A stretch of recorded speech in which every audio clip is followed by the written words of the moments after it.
There's always a moment where they have to realize that their love, no matter how heroic, no matter how stalwart, is not enough. That they need a love that is bigger than them.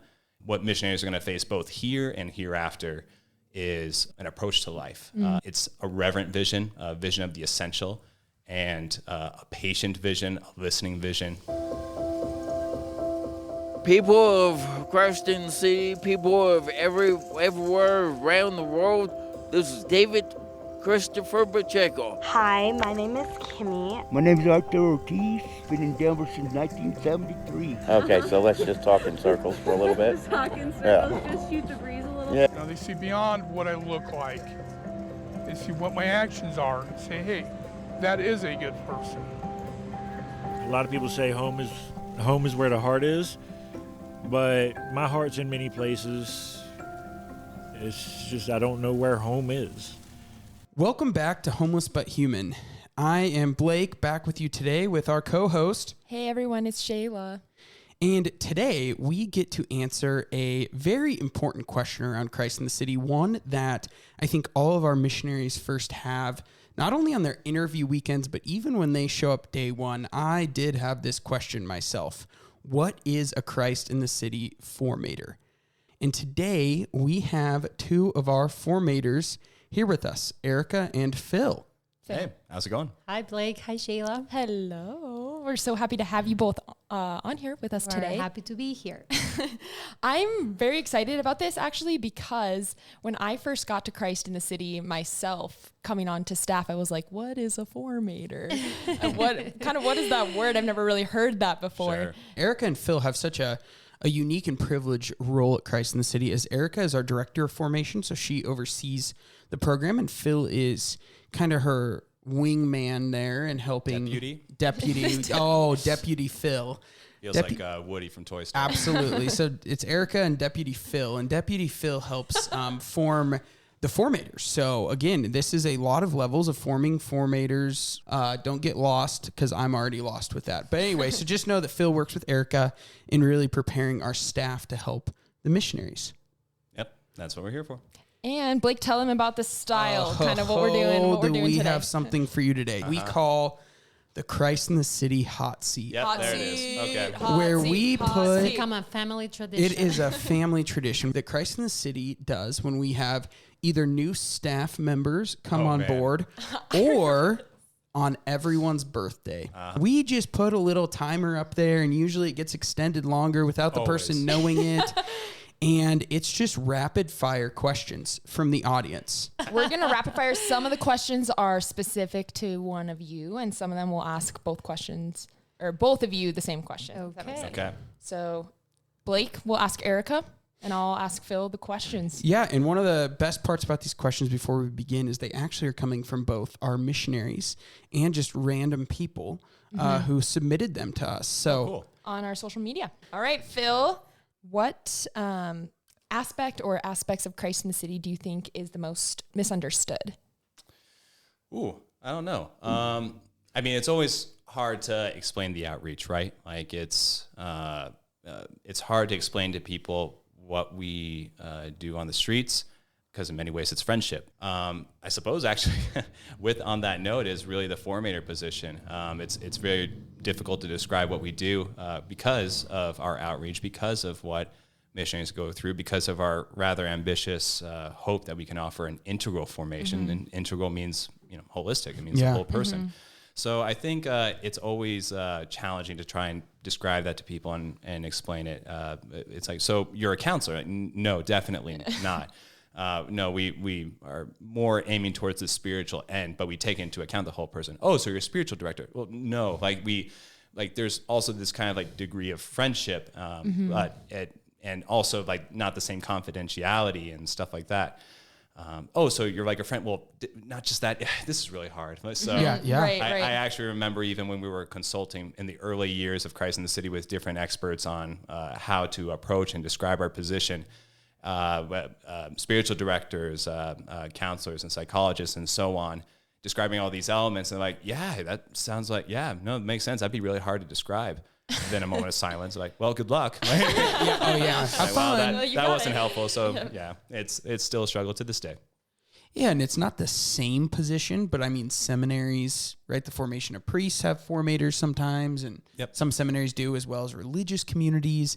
And even there, I've seen those priests try to describe it to even their brother priests or other, the brother priests get it, but family or friends. And it's just like, it's a very unique thing in our church. Yeah. Into each different area, right? The seminarians, Christ and City missionaries, the formators look different because they are forming people in different places. Yeah, I think another element that plays into that, there's lots in the church regarding formation for priests, for example, but there isn't that much, relatively speaking, to the laity.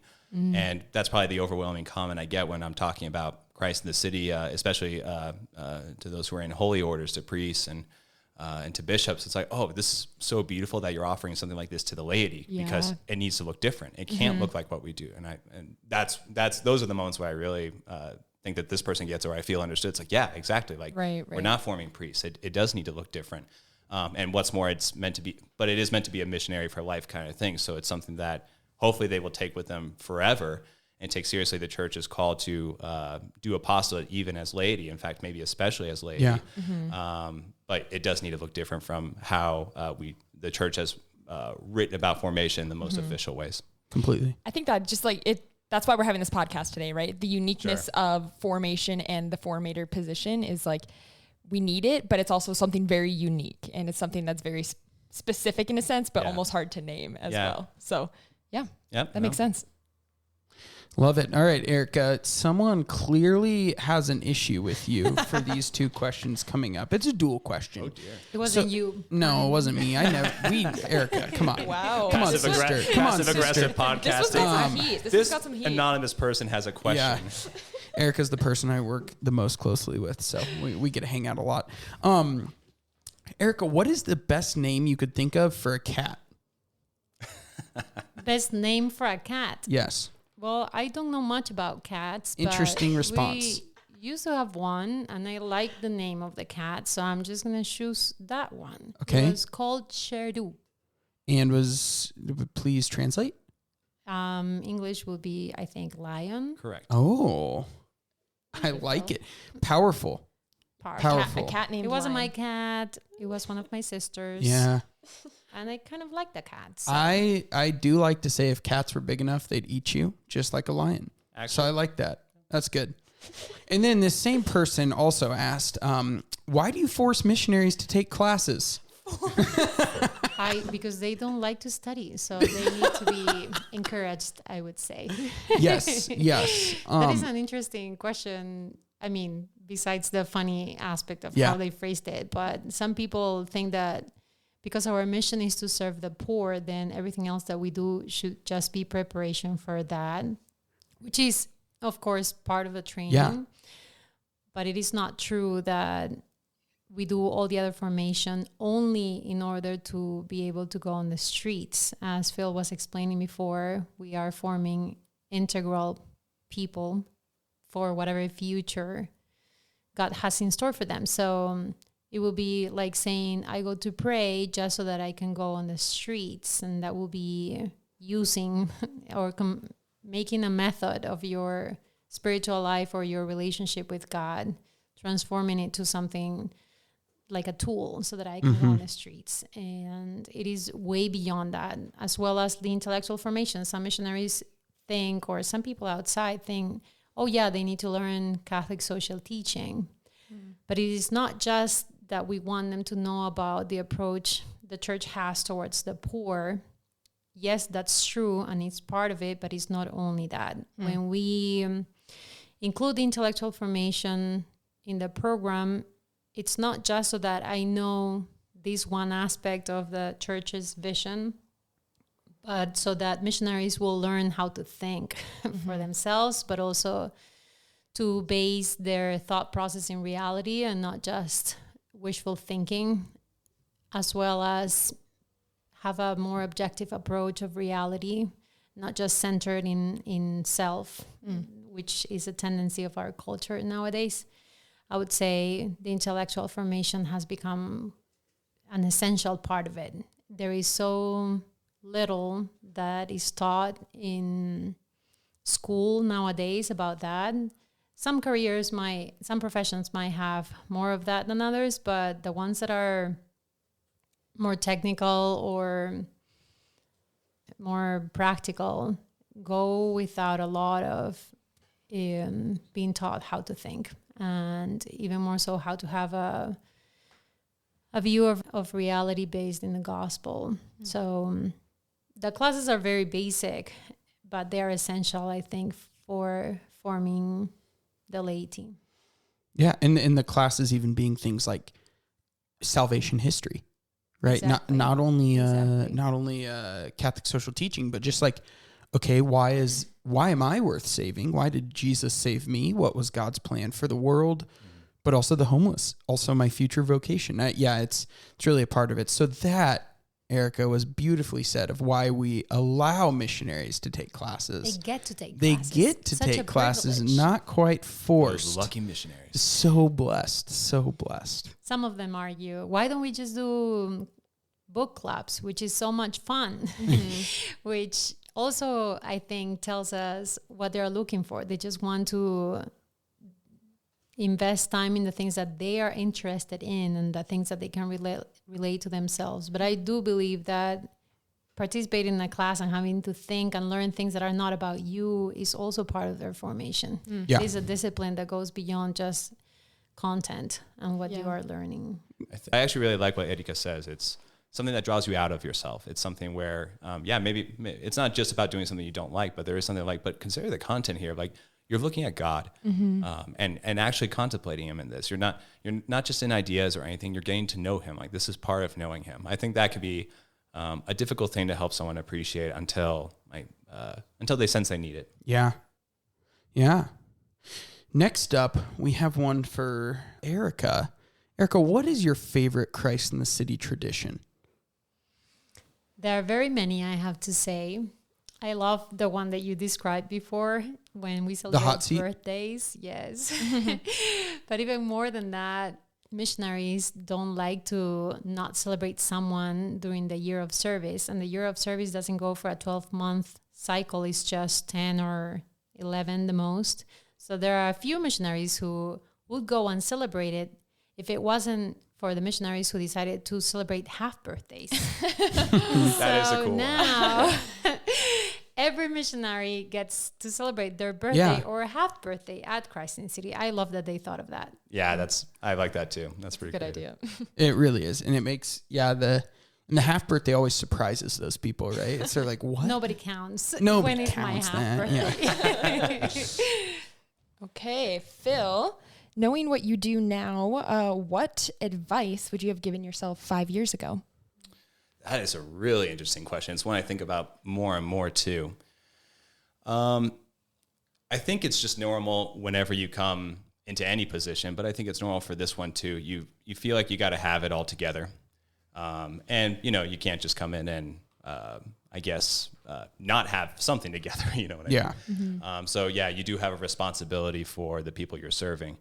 But I think more and more what I find myself telling missionaries and what I want to even exemplify to them is that life is something you have to just kind of take bit by bit, step by step, and that most of the time you're not prepared for it, actually.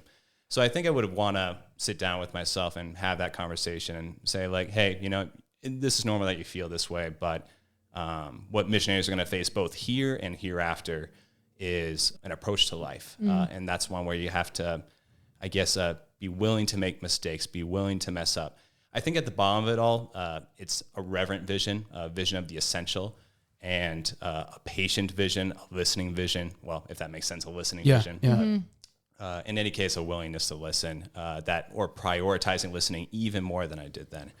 I think that's something, I don't know how to say that in a very punctual way, but it's kind of saying that attitude, that's the basis of everything. And so I would want to talk to myself about that.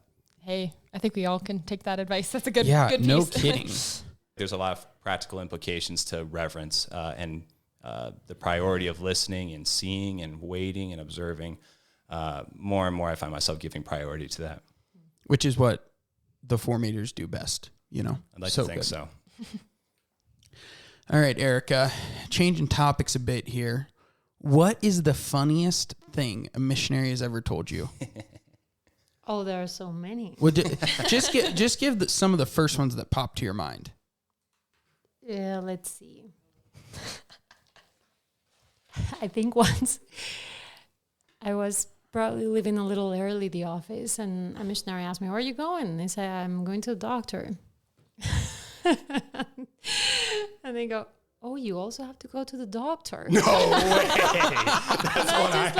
I couldn't answer. I'm like, what were you thinking? I am also human. Oh my god! I also get sick. No way. But it's just that something that doesn't occur to you, you know. Sure. Like, I mean, to them. Like for them, I am their formator, and I don't know everything we've heard already. Yeah, what? Like, but they don't think you also have a life that is beyond these walls and beyond this reality, and that you also have to do other things that are not inside this house. That's that was a good pretty one. funny. At that moment, I couldn't laugh. I was just like Stunned. speechless. Yeah, you were stunned. You surprised me with that one. Yeah, I'm surprised. I am also surprised. You also had to go to the doctor. I do. Okay, Phil, can you name like a memory or a snapshot of an ordinary moment at Christ in the City that brought you a lot of joy? An ordinary moment. Yeah. Let me think. There's definitely ones that happen when we're eating together, when we're sitting together, definitely in Marian group, these small groups that we have, and usually in these unexpected ways where, I don't know, like kind of, let's say like divinity shines through humanity. I think there's two, and I do think it's worth mentioning them in tandem. There's usually a moment, maybe not usually, but it happens with missionaries that their vision of prayer is transformed. This might sound like extraordinary by virtue of it being about prayer. It's very common that missionaries will come and like, I'm feeling really weird about prayer right now because all I want to do is just kind of be with him. And before I was like doing all these things, and they, list the litany of things that they were doing, no pun intended. And now they're just kind of having the sense of like, I just kind of experience myself as being in God's gaze, like just that he knows me, and that I see him better being in that. And I just kind of feel like there's nothing to do but to be in that. And that's a beautiful moment that it's kind of a funny transition. That like, is this normal? Is this how it's supposed to look? And actually, like, there's some literature how that's extremely normal in among the mystics, for example, and so on. So I think that's a beautiful moment. But I also think of how I think of when missionaries in the community life, something similar happens, a similar contemplation actually, where maybe a missionary is having a hard time integrating into the community, or integrating someone else into the community, appreciating a certain member of the community, et cetera, et cetera. But you once in a while find it where this missionary is like, I was able to be with this person, and I just felt like they were perfect. But not like I didn't see any flaws. On the contrary, it's like I think I saw all of their flaws. I think I could really see their flaws. I'm not naive to these things, but they just seemed perfect as they are. Like not like there isn't anything to change, but who they are, who God has made them to be, that is perfectly beautiful. Yeah. And I'm like seeing it and appreciating it for the first time, and I don't want them to be anyone else but themselves. I think that, again, those kinds of shifts where you're seeing something deeper, those are really precious, and they're typically very subtle, and you just can't force it. It just kind of starts to happen to someone. Beautiful. Thanks, Phil. You're welcome. Erika, you've been known to say your personality does not translate to English. That is so true. Why do you think that is? Well, it's such a different culture where I come from. I grew up in Lima, Peru, and we're known for not being politically correct. Yeah, that is accurate. So I lived there. I can vouch for that. Yeah, it took me a while to actually learn this new culture, and I just realized when I speak in Spanish, I sound like a complete different person. My favorite is when you come to me or one of the other staff members and are like, can you make this email sound American? Can you make this email sound nice? I'm better at You it are. now. You I have am. I'm writing my own emails. You have improved so much. Yes, that is very true. It is so Becoming good. an American. Oh, you really are. The practice makes perfect. It really I see her put her hand on her heart for the American flag. And every time she passes by. Always. It's noble. Stream down her cheek. I have a question for Phil. What is one way you feel like you've been changed by being a formator at Christ in the City? I think, this is actually this might turn into a pretty big answer. It started with the streets, but I found a lot of poverty on the streets. But I also found just how much poverty is in every human heart. It's something that missionaries get to know very well too. They experience their own poverty. There's always a moment where they have to realize that their love, no matter how heroic, no matter how stalwart, is not enough. That they need a love that is bigger than them.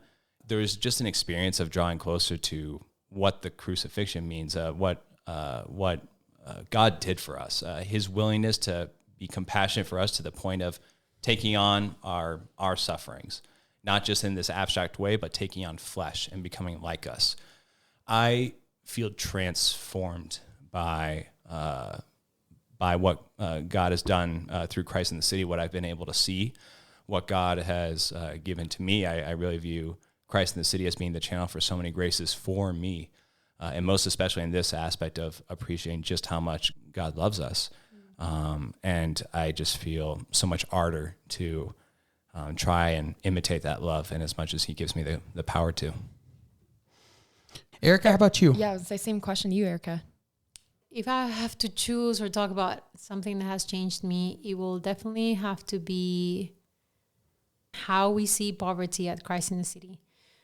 I did have a very big sense of what it means to suffer and sacrifice for Christ and give your life for others. But something that was different was that I was also invited to embrace this poverty in myself.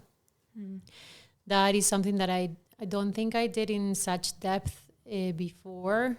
I have always been leading projects or having to even start like new projects, but I was never in a place where I had such a team. Actually, I think that's what makes a big difference as well, where I could rely on others in such a way that I could also be vulnerable with my own poverty. And I think for formators, this is a very interesting, I don't know what word to put to what this reality is. The last people that we hired to fill these roles in formation, where we have had several conversations that were a little bit confused as in like what their job is, because usually you don't bring your limitations and your poverty to your coworkers or the workplace. Like you are asked to be the best version of yourself here, or just to give what's best in you and not necessarily be open or vulnerable with the things that you're struggling with, or if you are going through a crisis or whatever that is. And in this job, we can't do that. Like we have to be open even with that, with the hard times, and what is happening at home is important, and your personal life is important. Everything is relevant. You cannot just pretend or perform, I guess. Not pretend, because pretending is never good. But in any job, I guess, you are asked to perform. And at Christ in the City, we cannot just perform. We need to be real, even in the hard times. So having a team that backs you up, that is there for you, that can fill in even for you when you're not up for something, whatever that is. Nobody asks of us to be perfect and 100% in all the time, but it's always according to our possibilities, and whatever God is allowing in our lives is part of it. So that has been a complete new experience, I think, and I am happy also to help new formators walk into this, because I think it's the best, if you ask me. It's best to know that you can walk into your job, like come every morning at work and know that you can be open and sincere, and you can count on your team. It's tough to think of another way after experiencing that. Yeah, absolutely. Totally. Most of the formation happens not because of what we say or not even what we do, but it is mainly who we are.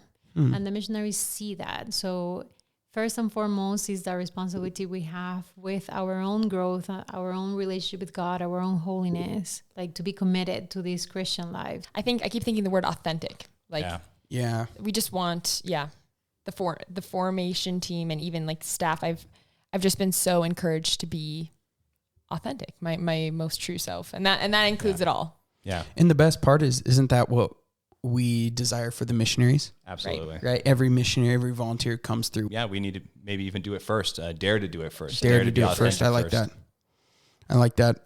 It reminds me of a quote. It's like, no one loves you or anything you can offer. They love Jesus living through you. Was it you who said that, Phil? Maybe. Yeah, I think you said that in the talk. You were literally like, do you know no one likes you? They like Jesus living in you. And I was like, nice. That is really, that actually, I have that written all over. No one likes you. They like Jesus in you. So show them Jesus because you're. That's one of those things where I could get in big trouble for that. But I think the theology's sound if you go to it. Like at the end of the day, we're all participating in him. If you go into like we are nothing.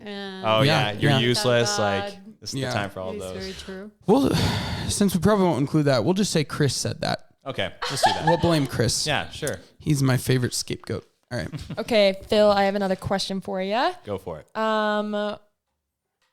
What's the most gratifying thing you could hear as a formator? I don't know if I have a precise phrase. Sure. I think it would simply be around something of hearing that this person is growing in that likeness to Christ's own heart. When they express that in prayer or on the streets, something that shines, that speaks to how much they're conforming to him. At that point, it's like, what else are we here for besides that? Like, and what else matters besides this person becoming immersed in him? That is the best missionary, a person who is conformed to him and is able to represent him into this world. I think when someone says something, when someone begins to speak of their spiritual life and their time on the streets, their time in community in a way where you see Christ's heart shining through, that's when, that's what you live for. That's what I think we try to offer ourselves to support, for the person to, again, dare to do that, dare to be themselves, but dare to find that Christ is there in their hearts and already transforming them. That I would say is the most gratifying. Yeah. Erika, can I pose that question to you in a kind of a different way? Sure. What is the most gratifying part about being a formator? Oh, Shayla, I think it is such a privilege to be a formator because we're given the opportunity to walk with people in ways that probably nobody else is. Yeah. To be able to go into their interior life, to see the relationship with God, that probably is the most rewarding part for me because it not only speaks to me about the person, but about who God is. Of course, in my own relationship with him, I can see something about who he is, but to be able to see him in the way he relates to other people or what he's doing in other people's lives, in this case the missionaries, and for me also the formators, actually it's so beautiful. Like you are the first one to hear about their struggles or their joys or their sufferings or whatever it is, really. Like it is so beautiful to be invited into such places. And of course I've learned also with time how to be very reverent with that. Like I know not many people are allowed in this place. And so to walk in without your shoes on and just allowing the Lord to go with you, I think it's one of the most beautiful things. And yes, very rewarding, life-giving, very nourishing. I think that is an outstanding answer. Yeah. Like in my experience, the most beautiful part is like a front row seat into the action of the Holy Spirit, and one that you're not entitled to as a formator. It's a privilege. It's something that, as Erika said, it's something you take your shoes off for, to use the biblical image. It's something to be treated with the utmost reverence.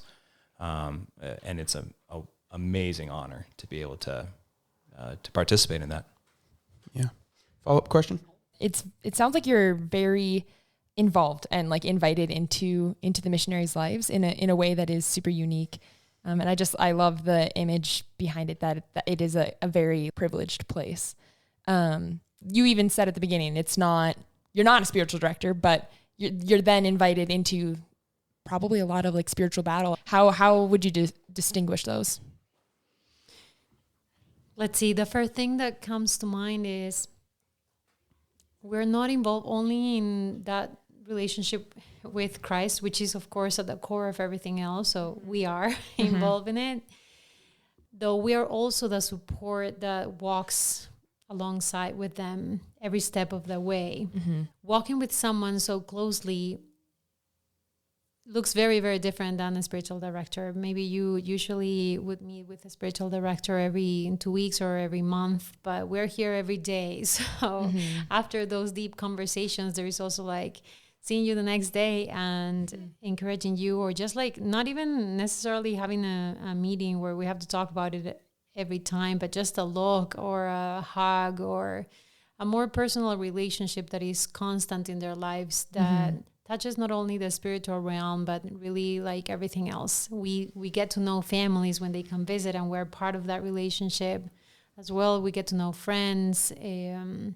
I would say we're involved in a lot more than a spiritual director does. Okay. Yeah, I wonder if the key word is accompaniment. Yeah. As what we do. I think the way this accompaniment plays out for us is that we walk alongside the missionaries. That whether it's the mission or the community life, it requires a lot of support, or at least support goes a long way.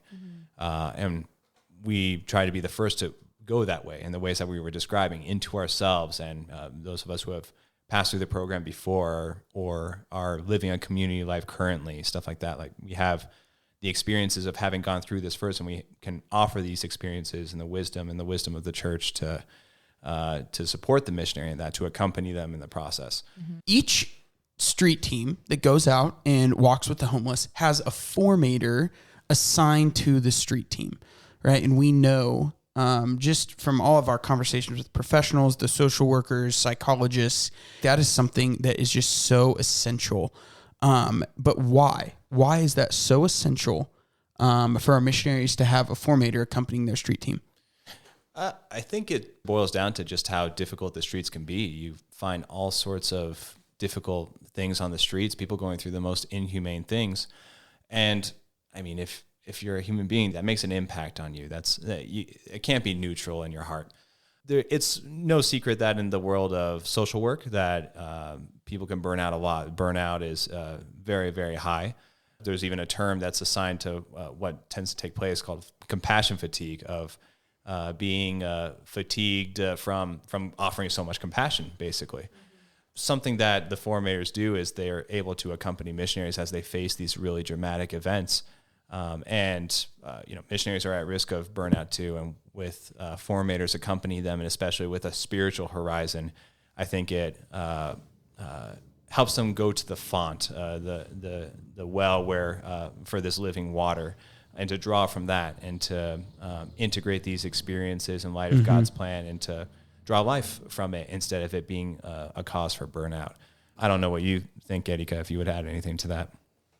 I was thinking the missionaries go through an intensive training at the beginning of the year when they first arrive, but there is really no training that can cover everything that can happen in life, which is what we face on the streets. So it is true what you were saying, Phil, about not risking burnout for the missionaries. And since they go on the streets almost every day of the week, they do need that space to debrief and just share the experiences that they have had. But also they need to learn as it goes, like as life goes. There are experiences that are new. We prepare them for things in general, but then the interactions they have, the challenges they face, need to be talked through and see, is there something that we can learn from this experience? Can we do better? How can we do better the next time? Or even just discerning what will be the best route to follow with a specific friend? Do we want to refer them to this resource? Do we need to do any research to help this person better or not? So it teaches the missionary an attitude, I think, towards life and how to turn every circumstance into a formation moment that you can always learn from. And I think there's something parallel to what we do in that. We're trying to offer this integral support to their missionary lives. It made me think back to when our missionaries go on accompaniments with the homeless and with their friends on the streets, and how it is just like a walking alongside. Yeah, and we are the support. Yeah. Well, Shayla, let's bring this sizzling hot seat home, shall we? Oof, man, yeah. Sizzling, I'm sweating now. Sizzling. Okay, I have a closer question. I'm excited about this one. Phil and Erika, you can go in whatever order you wish. Erika. Okay. If you could sum up what it means to be a formator in one word or a few words, what would it be? I'll have to go with loving, but I will need to explain that I mean it in the whole sense of the word, what it means to love like Christ does, to try to love with an unconditional love. It's probably the hardest thing, not just in this job, but in life, in any any realm of life, really, family, friends, whatever.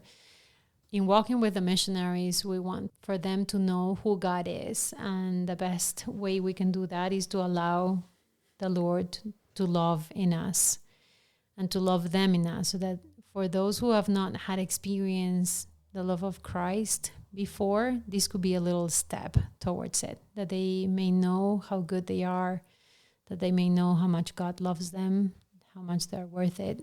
And this, of course, looks very different in the practicals of every day, but I would say that would be my one word. Thank you. Yeah, I don't know. I think I have to confirm the same thing. You can get a little more creative than that. Phil's going loving as well. Yeah, well, yeah, I guess, but I don't know. You said a few words, so if you want, we could throw in accompaniment again. And I suppose Erika was already saying it, unconditional. I think those are the qualifiers for that, because, I mean, I tend to think of like unconditional love as, well, literally without conditions, right? There's nothing where it's like, I love you because, or I love you if. I find myself saying a lot that what we want to do is love just because of who the person is. And in that sense, it's not conditioned by anything really. And in that sense, I think it's an invitation from our Lord to love that way. That is the way he loved us. And I don't think the position makes any sense unless a person is willing to love like that, at least willing to try, willing to give their best to him and to the missionaries. As you two were talking, you would not have known if we were talking about our missionaries or the way we love the homeless. Well, And I think that is so profound of like, the reason we love the homeless the way we do is set by the example of the formators and the staff for the missionaries. But it starts even more, like you said, from the love of God for us. Yeah. And then it's just passed down through there. And I think that is so, and also, hey, great to have you both on the same page with those answers. It's really good. It means we know what it means you know what a formator is as you're training these formators. But I think that's so moving to hear you both say that in almost the same exact language that our homeless outreach director, Sam, said about how we love the homeless, about how the missionaries talk about it. And it's like, that's how they're being loved. Honestly, this has been a pretty emotional time recording this podcast because, and maybe even that gets at why this is such a hard thing to describe. Like what does it mean to be a formator? I don't know a way of answering that. Sure, we could describe what it looks like, but I don't think that responds to the dimension that we hold so dear to Christ in the city. You can't give what you don't have. That it doesn't respond to the heart. And I don't know how to speak of that heart when it comes to the formator position besides love. And I don't know, like it's in that sense, it has been even an emotional time talking about this because of all that's implicated in this aspect.